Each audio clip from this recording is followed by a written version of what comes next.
Magic in the air, shooting stars and bright moonlight.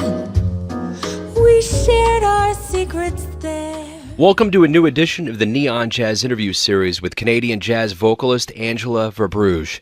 She opened up about her new 2019 CD, The Night We Couldn't Say Goodnight.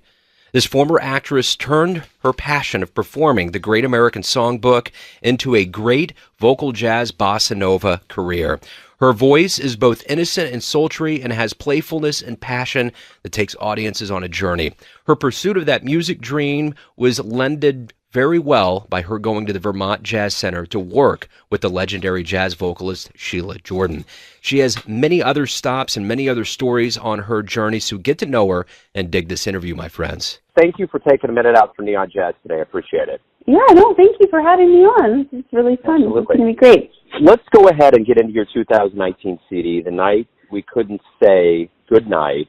And I want to know about this album. I've had a chance to listen to it, and I want to know from you, what was your vision with this project? Well, this is my debut album, so of course there's a lot of pressure with that, also a lot of opportunity. So I spent my life, of course, listening to music and old standards and playing piano out of old songbooks. So I had a lot of songs floating around in my brain to choose from. It was a matter of thinking of how can I, make a strong first statement as an artist, I guess, is to show some variety, for it to become something that people can see something of what I'm capable of. And also that it's an enduring project in terms of my favorite albums are ones that have a certain mood that I want to play in a certain setting. I want to play them over and over again. It's not something that I listen to once and go, oh, that person has chops. Okay, great. But it's not something maybe it would be cool to hear in a concert, but it's not something that I want to have on repeat in my kitchen while I'm making dinner, or in my bedroom before I go to sleep, or during dinner party. You know, I kind of like albums that have a mood, that have a vibe, that are really listenable. And so, yes, I went, The Night We Couldn't Say Goodnight is the title track. So the album became mostly about romance, about new love. My passion for jazz has come to fruition, and where I really had to do it. I couldn't wait any longer. And so that same kind of excitement, one of the most exciting types of human emotions is new love and the possibilities that brings, but also the risks. So some of the songs are where it doesn't work out. And some of the songs are just about, like the Running Late song, the title track, that I wrote the lyrics with New York pianist Ray Gallen as the composer of that one. I mean, even with romance, you might be rushing to get to that date.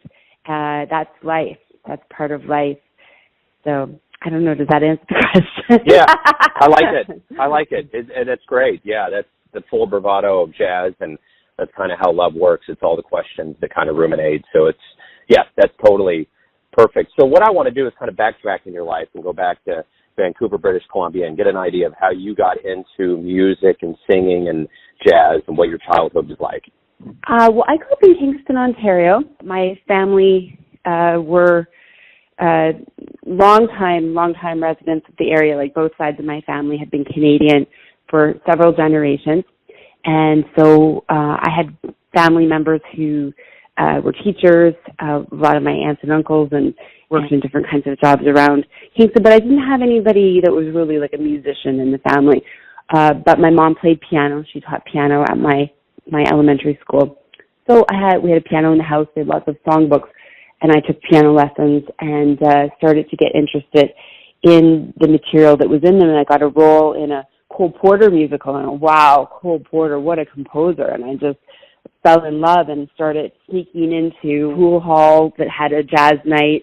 When I was 17, I was going out to, bars to hear jazz. I was befriending jazz musicians who were in their 70s and 80s and trying to figure out. This was before the internet and before I could really access a lot of that information just by Googling, right? So it was a matter of talking to people and going to the library and taking out jazz records and CDs, and my parents did play Nat King Cole, and I played trombone in my high school band, and so I played classical piano. I took a lot of classical piano lessons.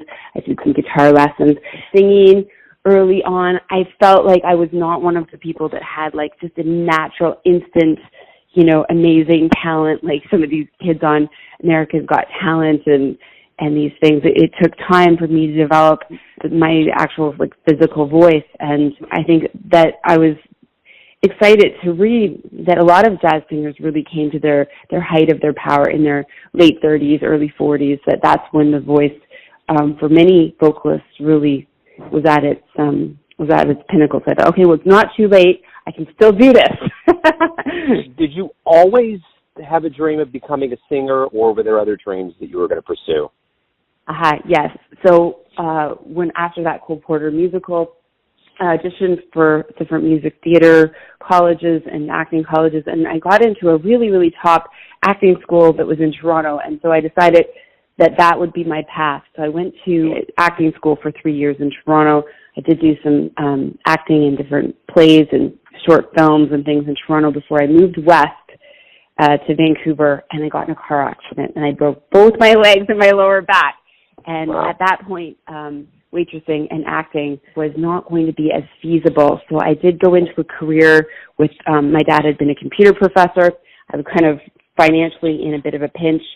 So I did do marketing and business career for several years until I had 3 young kids, and I was diagnosed. I went in for just routine screening, and I was diagnosed with cancer, and it had spread to my lymph nodes in my stomach.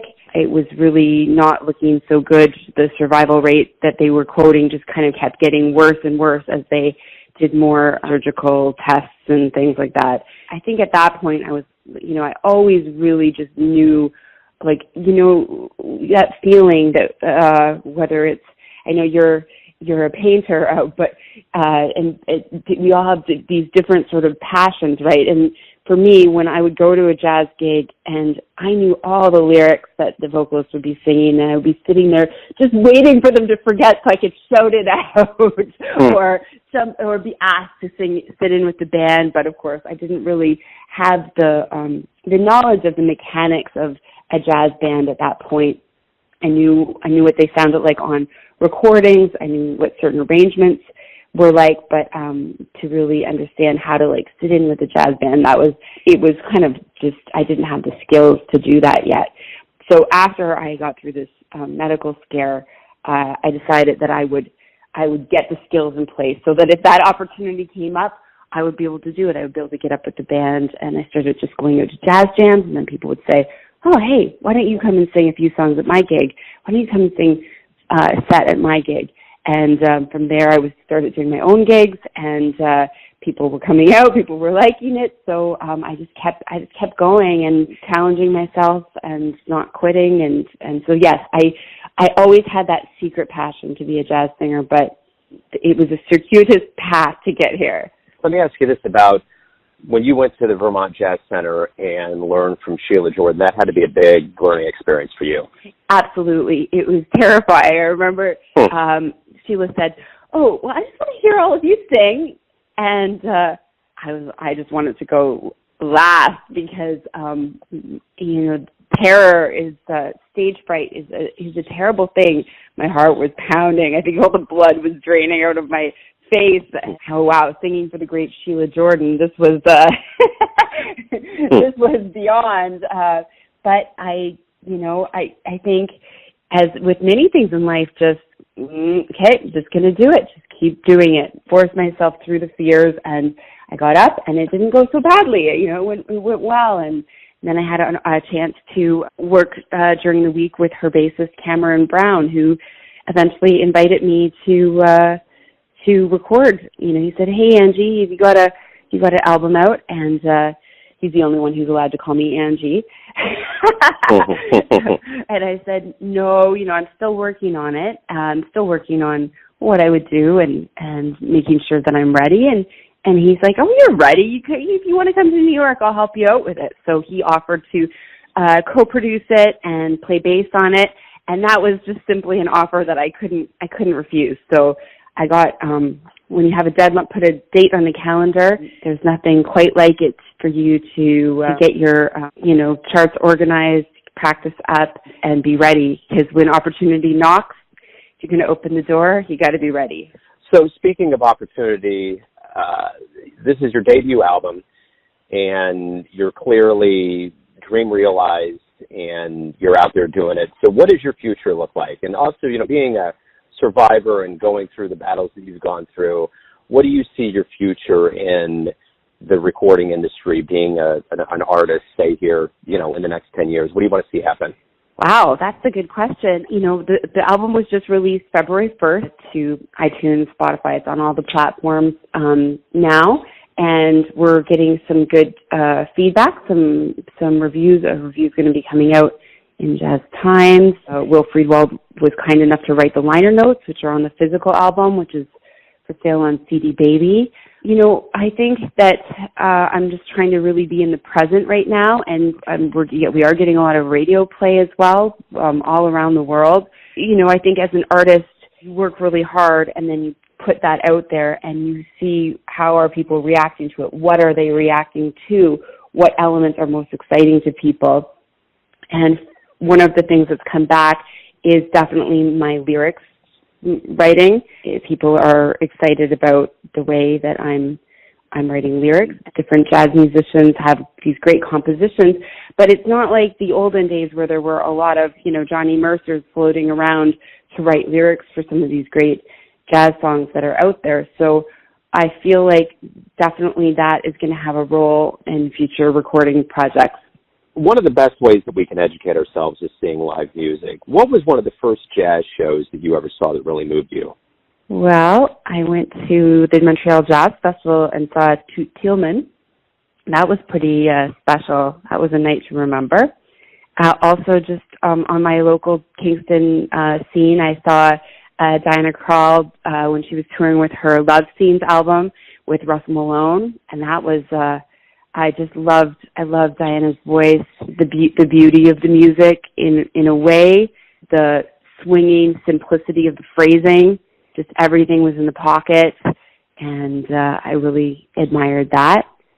And again, I love that album for how I could listen to it over and over again and enjoy it. Nothing was, for me, I like things that are really rooted in the tradition of the early year jazz vocalists, things that, I want to just play back over and over again. Not, most of the time, for things that are on repeat in my phone, in my car, in my CD player, in my living room, it's these kinds of recordings, and artists are not doing the vocal pyrotechnics as much. I think that's very exciting to see live, but for recorded music, I really love just like a great romantic standards album. And so I think seeing Diana Krall just deliver that, and that was really inspirational. So why do you love jazz?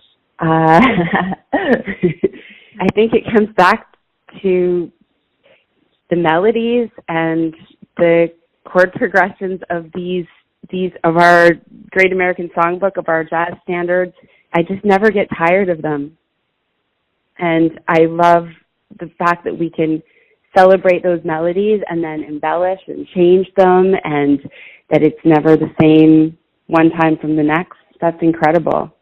In a world of pop music that has a very specific arrangement and has a lot of devices, where a jazz standard, the melodies are so strong. And so that's also where, as a composer, as a lyricist, can we contribute that catalog of enduring music, of enduring jazz standards.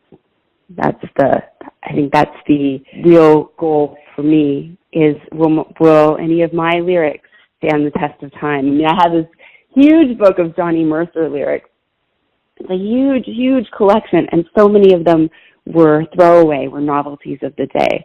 And so in order to get those gems, I think we have to, we have to write a lot.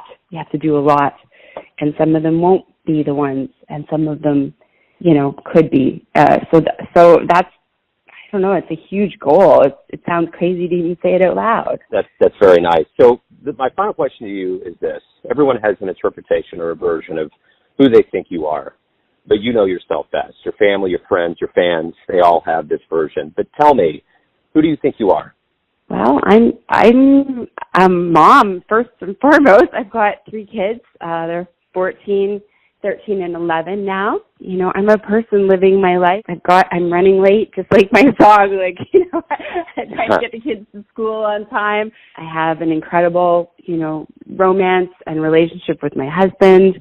I have, you know, memories from my past. I think, the ability to connect with other people's stories and celebrate them. Kind of like a lot of our jazz standards come from musical theater and from places where songs were actually written for characters.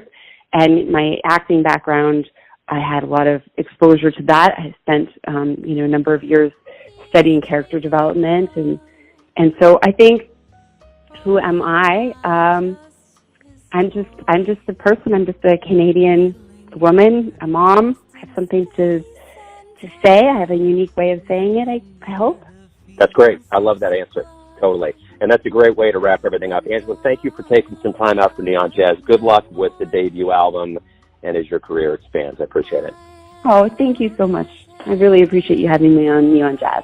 Thanks for listening and tuning in to yet another Neon Jazz interview, where we give you a bit of insight into the finest players in Canada, Kansas City, and spots all over the world, giving fans all that jazz. And thanks to Angela for her time, music, and her stories. If you want to hear more interviews, go to Famous Interviews with Joe Domino on the iTunes Store. Visit neonjazz at youtube.com. And for everything Neon Jazz, go to the neonjazz.blogspot.com. Until next time, enjoy the jazz, my friends. Good night.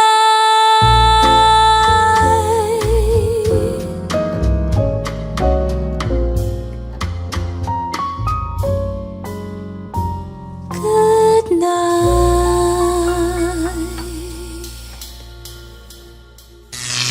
Neon Jazz.